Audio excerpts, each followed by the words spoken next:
Bonjour à tous et bienvenue sur la chaîne d'Isallergie. Alors aujourd'hui, un partage d'expérience parce que nous allons approcher la période d'inscription de votre enfant pour sa toute première année de maternelle, hein. Donc c'est une période très sensible tant pour vous que pour votre enfant. Mais comment choisir le type d'établissement? Je peux déjà vous conseiller de bannir les établissements privés hors contrat de l'éducation nationale. Parce que comme le dit si bien la phrase, ce sont des établissements, pas des écoles, hein, mais je dis bien des établissements qui n'ont aucun rattachement avec l'éducation nationale. Ce sont des établissements qui travaillent de la manière dont elles le souhaitent.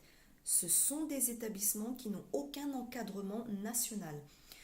Ce sont des établissements qui emploient des personnes diplômées ou non du diplôme permettant d'enseigner dans les écoles maternelles.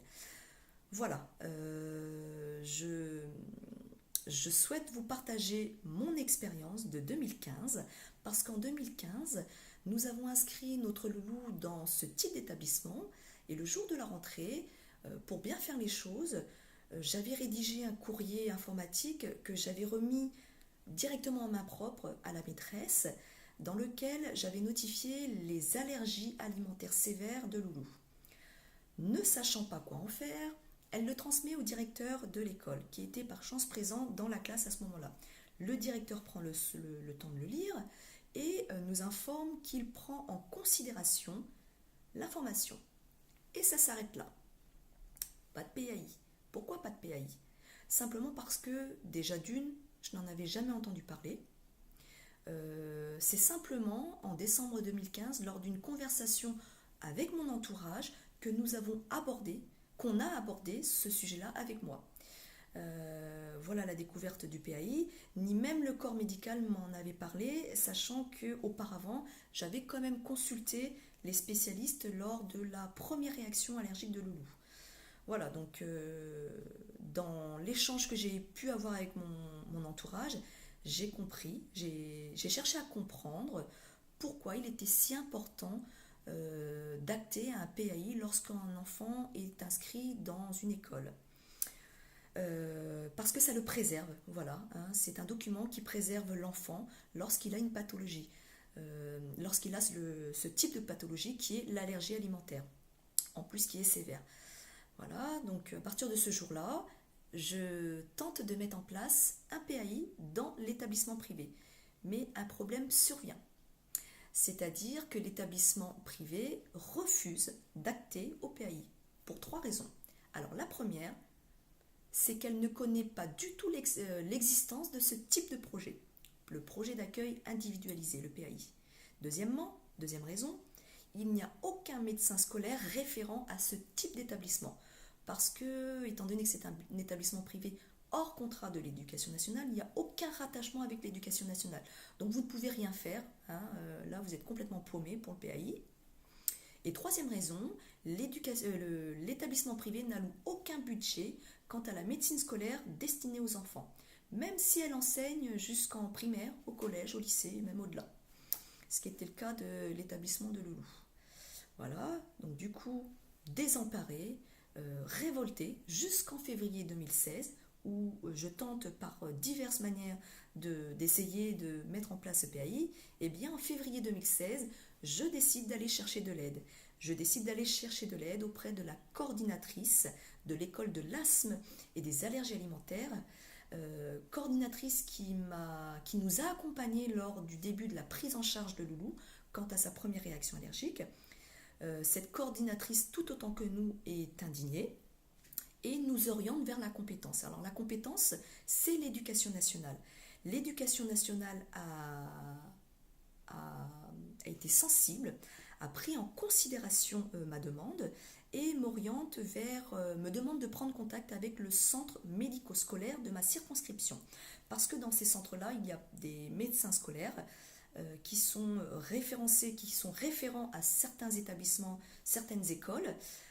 Voilà, et de ce fait, l'éducation nationale décide de m'attribuer gracieusement un médecin scolaire à condition que je prenne contact avec le centre médico-scolaire et qu'un médecin scolaire proche dans les environs de l'établissement scolaire interviennent pour faire ce PAI.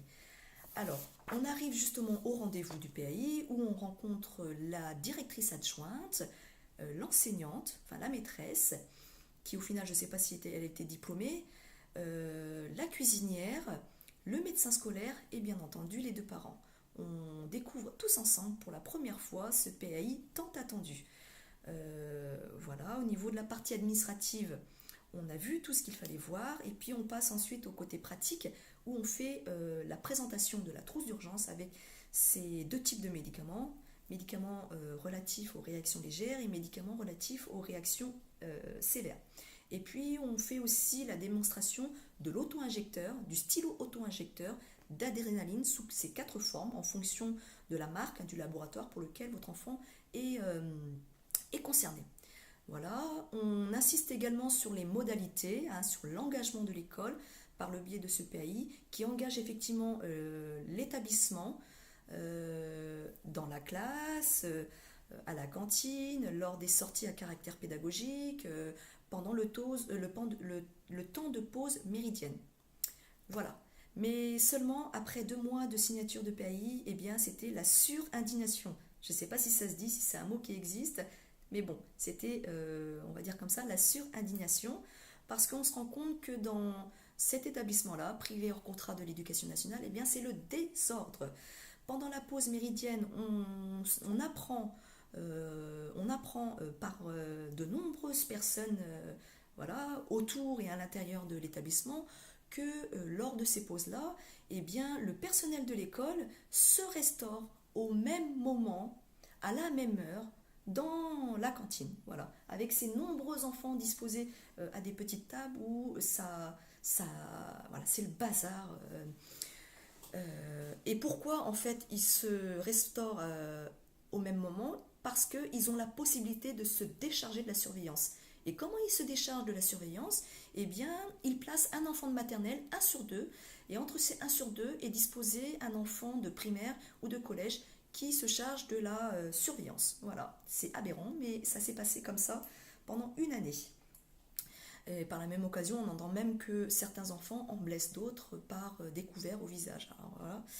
Ensuite, on apprend aussi que dans la cour de récréation, avec l'échange des animateurs, même pas surpris de ce qu'ils nous annoncent, que seulement 2 animateurs sont en charge de environ 50 élèves dans une cour, qui n'est même pas une cour de récréation, mais dans une cour.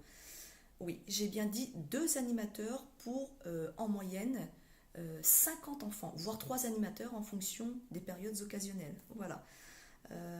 Bon, bah écoutez, c'était mon conseil, parce que je sais que beaucoup de parents vont approcher la période très importante, le passage de petit à grand, on va dire, le passage de la séparation de l'école ou la séparation de la nounou ou de papy-mamie ou de la structure de la petite enfance pour aller dans une école primaire, dans une école maternelle, pardon. Voilà, donc j'espère que cette vidéo sera utile pour tous les parents qui vont très prochainement inscrire leur enfant. Et si vous avez besoin de plus d'informations par rapport à ces conseils, enfin, voilà, à toutes les raisons que j'ai évoquées, n'hésitez pas, je reste disponible tant sur ma page Facebook que en dessous de la vidéo ou bien sur Instagram. À bientôt!